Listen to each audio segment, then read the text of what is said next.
Hello YouTube, this is Morgan, Airspeed Prime. This is my next video, and yeah, wait, why am I wearing this?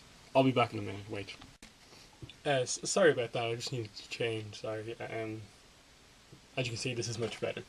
For anyone wondering what this is, basically Man United are going to be playing Real Madrid tonight in the Champions League, football, soccer, whatever you want to call it. And I'm a Man United fan that just for some reason was wearing my Real Madrid jersey before. So anyway, that's fixed. Onto the video. This is going to be my next Teenage Mutant Ninja Turtles, the Nick Show review, and this is going to be for season 1, episode 17, TCRI, I believe it's called. And yep, I'll get straight into it with the fact that wow, this show really has a very odd airing schedule, because it came back after like about a month with episode 13, I think, and then it's been like on for like 2 weeks, off for 2 weeks, on for 1 week, off for a week, and I just have no no idea what's really happening with the show. So it's me making these reviews kind of come out at really odd times, hence why I'm doing this on a Tuesday and not Monday. But anyway, the episode itself I actually really like, because for the first time in a while, they really got kind of into the plot with the Krang and explored that well. I've kind of had a kind of complaint, I suppose, about the series, that it hadn't been really doing the plot that well with the Krang. They've kind of just been keeping their motives back for kind of almost no apparent reason. That like the episodes really like feel just constructed so that the turtles won't find out anything. So it was nice to finally get the episode where they kind of realised this is what the Krang are doing. So that was really good. Speaking of the Krang and their kind of whole motives, I really did enjoy kind of finding out what they were on about, really. They are out to basically mutate the whole Earth into a place they can live on. They have that section of the TCRI building where they don't have to be in bodies or anything like that. They can just breathe their own kind of dimensions air, filled with all this crazy gas that humans can't breathe, or the turtles. So that was very interesting. It still didn't really explain why they wanted to do this, like as such. Like, if they can transport things to this dimension from Dimension X, why can't they just transport themselves back?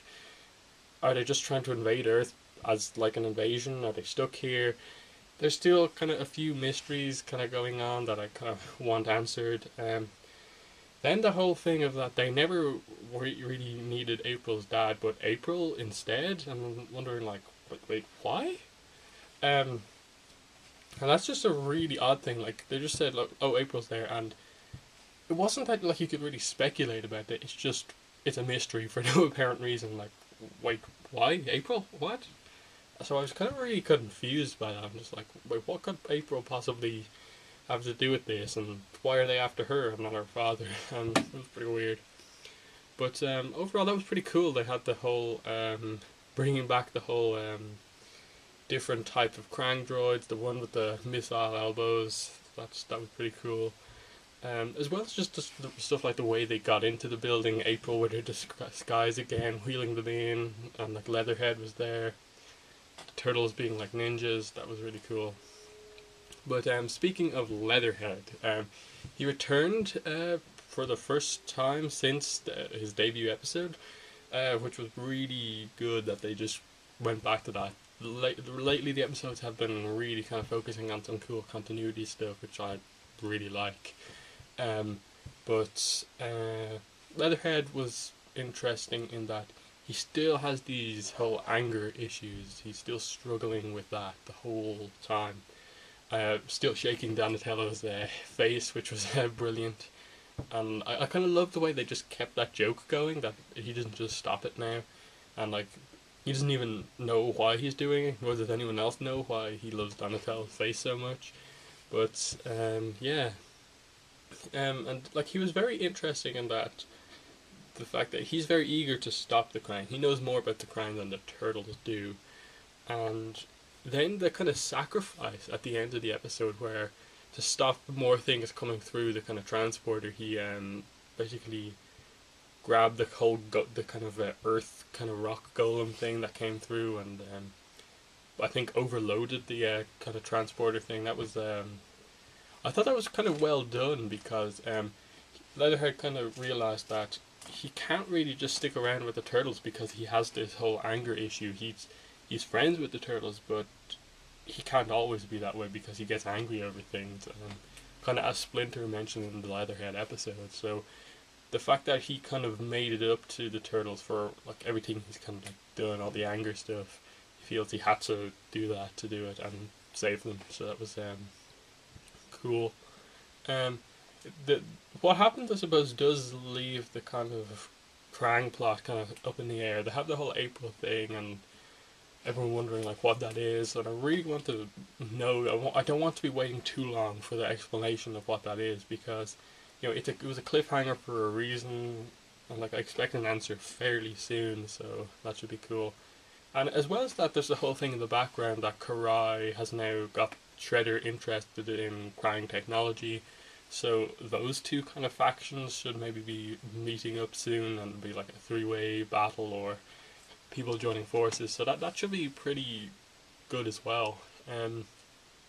As far as like other parts of the episode go, the turtles were as good as ever. There was very little, I suppose, character development from them, but as usual, the brotherly kind of interactions between all four of them was great. And yeah, so especially Mikey with the whole Olympics thing. That was pretty brilliant. Just out of nowhere, kept talking about the Olympics. That was good. The whole face shaking thing. And then Leo and Raph didn't have as much to do. So yeah, I think that's pretty much most of the episode covered. It was a good episode. It was more plot focused and less on character moments, and it's a definitely good episode to keep the series just going along. They finally had a plot episode after some more character focused stuff, and I really hope they just get the balance really right between plot and character stuff in the future episodes going forward, because that's kind of what the show kind of has done. When there's a plot episode, there's very little character stuff, or when there's character stuff, there's kind of not very much plot. So that's what the show needs to kind of work on, especially now that it's been renewed for a third season.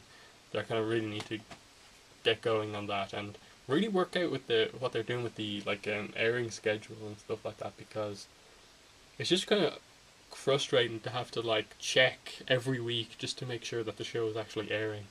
It's just a bit odd, but yeah, that's been my review of TCRI episode 117 of the Teenage Mutant Ninja Turtles. I'm Nick. I hope you enjoyed this review, and I suppose one thing I just want to say in relation to my channel, I've never, I believe in any videos, like asked people watching the video to do this, but please, if you could, like this video. And the reason I'm asking this is because just over the past few days, it seems like my channel has gotten the interest of some like trolls, spammers, and I've got a lot of dislikes on some of my more recent videos, and most of the comments on my videos have been saying that the videos are actually pretty good. So it definitely seems like it is this kind of troll thing, because suddenly like my video went from having like 1 like, no dislikes, to having 1 like, 5 dislikes, and I got some like people like commenting like insulting me and abuse and stuff like that. So, and just like this morning I saw that like before yesterday my 2 most recent videos had 5 dislikes each, and I woke up this morning, I checked it, and it was like 7 dislikes on my first 2 videos, and then the other videos which had 0 dislikes, my previous like 40 videos had 0 dislikes, suddenly like 20 of them had 1 dislike on them. So someone pretty much just went through my whole like YouTube account and disliked each video. So the dislike thing doesn't matter that much to me, but it's really frustrating, I suppose, just to see that like most of my videos, when you look at them down the bottom, it's going to be mainly red as opposed to green. So if you like the videos, please just at least for the like next few videos until the trolls, spammers lose interest, I'd really appreciate those likes just to keep I suppose the like bar thing kind of balanced out. And please comment if you do like the video, just so I kind of get a better idea of how things are going. So thank you for that, and bye.